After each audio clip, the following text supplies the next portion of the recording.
बॉलीवुड की दुनिया में एक ऐसी भी एक्ट्रेस आई थी, जब वो मुस्कुराती थी तो लोगों का दिल जीत लेती थी, लेकिन जब वो रोती थी तो पूरी इंडस्ट्री की आंखें नम हो जाती थी। ये एक ऐसी औरत थी जिसे दुनिया दीवा कहती थी, मगर उसके आसपास के लोग उसे कंट्रोवर्सी बोलते थे। ये एक ऐसी हीरोइन थी जिसे हर डायरेक्टर अपने मूवी में चाहते थे, लेकिन जब ऑफ स्क्रीन की बात आती थी तो सब उससे दूर भागते थे। मगर उसका गुनाह क्या था? सिर्फ इतना ही कि वो एक स्ट्रॉन्ग इंडिपेंडेंट औरत थी और किसी के कहने पर नहीं बल्कि अपनी मर्जी से जीती थी। ये कहानी है रेखा जी की, वो औरत जिसे बॉलीवुड ने कभी इज्जत नहीं दी, लेकिन उसी औरत को वक्त ने लेजेंड बना दिया। रेखा जी का असली नाम भानु रेखा गणेशन था। उनका जन्म 1954 में चेन्नई में हुआ था। उनका जन्म एक ऐसे घर में हुआ था जहां ग्लैमर तो था पर प्यार नहीं था। रेखा के फादर जैमिनी गणेशन साउथ के एक बड़े सुपरस्टार थे, लेकिन वो कभी रेखा के फादर नहीं बन पाए। उन्होंने रेखा और उनकी मां पुष्पावली को हमेशा सोसाइटी के कोने में छुपा के रखा। रेखा बचपन में ही समझ गई थी कि लोग वजह नहीं दिखते, बस रिजल्ट को जज करते हैं। जब रेखा स्कूल जाती थी तो स्कूल के बच्चे उनका मजाक बनाते थे इलिजिमेट चाइल्ड कह के।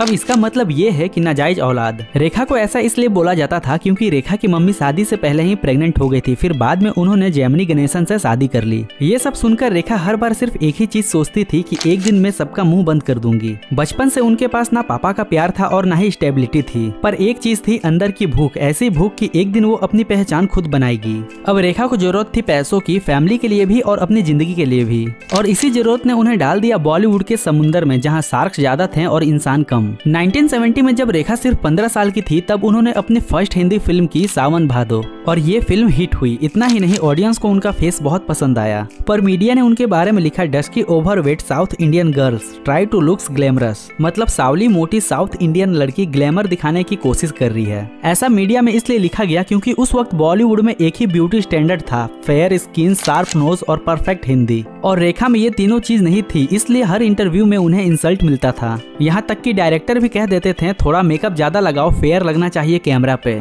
मीडिया अपने आर्टिकल में उन्हें काली कलूटी कह के छापते थे, और इंडस्ट्री के लोग बस उनके लुक्स पर कमेंट करते थे और उनके टैलेंट को नजरअंदाज कर देते थे। लेकिन रेखा ने एक बार कहा था, मैं समझ गई हूँ दुनिया तुम्हें तब तक एक्सेप्ट नहीं करती जब तक तुम उनके स्टैंडर्ड पर फिट न बैठो, और उस दिन से उन्होंने अपना मेक ओवर स्टार्ट कर दिया। उन्होंने पहले हिंदी सीखी, फिर बोलने का तरीका सुधारा, फिर उन्होंने डांस सीखा और अपने अंदर एक ऐसा कॉन्फिडेंस पैदा किया जो किसी को इग्नोर करने पे मजबूर कर दे। लेकिन तब भी बॉलीवुड के लोग उन्हें आउटसाइडर समझते थे, लेकिन उन्हें ये नहीं पता था कि ये आउटसाइडर एक दिन उनका नाइटमेयर बनने वाली थी। 1976 में जब रेखा बॉलीवुड के सेट्स पर आई थी तब सबको लगा था कि रेखा सिर्फ एक इनोसेंट और प्रिटी फेस गर्ल है। एक टाइम था जब रेखा के पास डिजाइनर कपड़े नहीं होते थे तो वो अपने दुपट्टे से ही नए आउटफिट बना लेती थी। रेखा ने खुद को इतना इम्प्रूव किया कि जिससे लोग सांवली कह के रिजेक्ट करते थे वो एक दिन क्वीन ऑफ ग्रेस बन गई। अब इसके बाद 1978 में उनकी फिल्म आई मुकद्दर का सिकंदर। अमिताभ बच्चन के साथ इस फिल्म में रेखा ने जोराबाई का रोल किया था और पूरे थिएटर में बस एक ही बात गूंज उठी, आखिर ये कौन है। रेखा ने अपनी आंखों से वो इमोशन दिखाया जो डायलॉग्स भी नहीं कह पाते थे।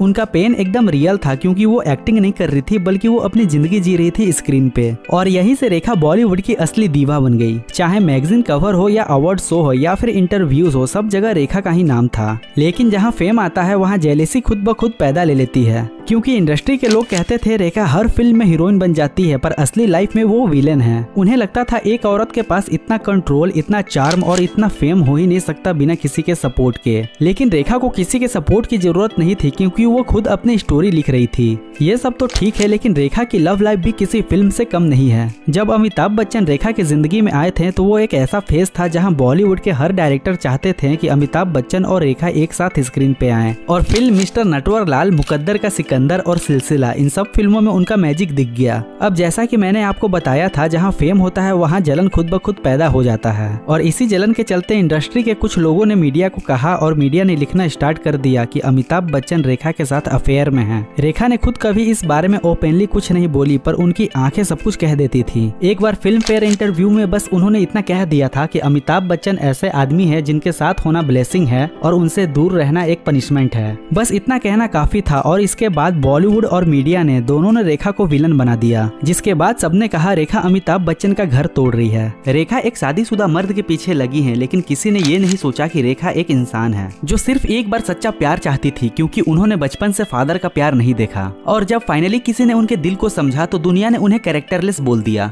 1978 से 1981 के बीच रेखा के लिए हर एक दिन जंग का मैदान था, क्योंकि एक तरफ फीलिंग्स थी तो दूसरी तरफ दुनिया की नफरत थी। और जब 1981 में सिलसिला मूवी रिलीज हुई तो तो लोगों ने कहा ये फिल्म नहीं, ये उनके रियल लाइफ का कॉन्फेशन है जो वो सबके सामने बोलने से कतराती है। इस फिल्म में अमिताभ की वाइफ का रोल जया बच्चन ने किया था और मिस्ट्रेस का रोल रेखा ने। अब यही लास्ट मूवी थी जहां अमिताभ बच्चन और रेखा एक साथ करीब होकर काम कर रहे थे, क्योंकि इस फिल्म के बाद रेखा ने अमिताभ से दूरी बना ली और इस बात के लिए उन्होंने किसी को जस्टिफाई नहीं किया, क्योंकि वो जानती थी दुनिया जस्टिफिकेशन नहीं बल्कि ड्रामा चाहती है। 1980s के बाद रेखा हर पार्टी और हर फंक्शन में अकेली दिखने लगी। जहां दूसरे हीरोइनें अपने हस्बैंड के साथ होती थी, वहीं रेखा एक ग्रेसफुल स्माइल के साथ खुद अकेले आती थी। लेकिन जब भी वो कहीं बाहर जाती थी तो सिंदूर लगाती थी। अब लोगों को ये बात समझ नहीं आती थी कि आखिर ये किसके नाम का सिंदूर लगाती हैं, और यही जानने के लिए लोग उनसे पूछते थे आप क्यों हर जगह सिंदूर लगाकर जाती हो और किसके नाम का सिंदूर लगाती हो। हमेशा मुस्कुराते हुए रेखा कहती थी मुझे अच्छा लगता है इसलिए मैं सिंदूर लगाकर आती हूँ। लेकिन अंदर से वो पूरी तरह समझ गई थी कि अगर एक औरत इंडिपेंडेंट है तो लोग उसे टॉलरेट नहीं कर पाते हैं। टॉलरेट करने के लिए या तो किसी की बीबी होनी चाहिए या फिर किसी की बेटी।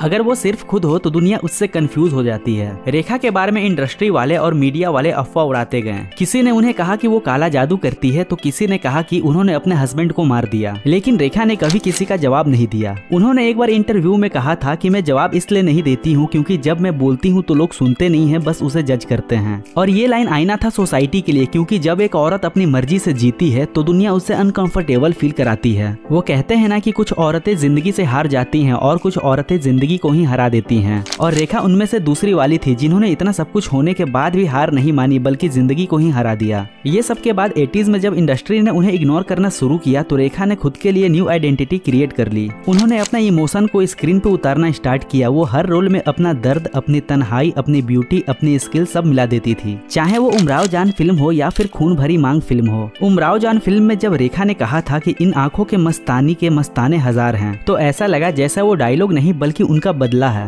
वो अपने हर लफ्ज से दुनिया को बता रही थी कि मैं टूट कर भी खूबसूरत हूँ। रेखा ने चिल्ला चिल्ला के नहीं बल्कि अपनी साइलेंस से दुनिया को जवाब दिया। ना कोई PR टीम थी, ना कोई सोशल मीडिया थी, बस उनका अपना ऑरा था और अपनी ग्रेस थी। बॉलीवुड में जहाँ औरतें एक फेज के बाद रिटायर हो जाती है, वहीं रेखा ने सबको प्रूव कर दिया कि टाइमलेसनेस कोई मिरेकल नहीं बल्कि वो एक एटीट्यूड है। आज भी जब वो किसी अवार्ड फंक्शन में आती हैं तो पूरा हॉल खड़ा हो जाता है और पूरा हॉल तालियों से गूंज उठती है, क्योंकि लोग उनके फिल्म्स के लिए नहीं बल्कि उनकी जर्नी के लिए उनका रिस्पेक्ट करते हैं। रेखा ने दुनिया को एक सबक दे दिया कि अगर औरत खुद से प्यार करना सीख जाए तो दुनिया उससे तोड़ नहीं सकती।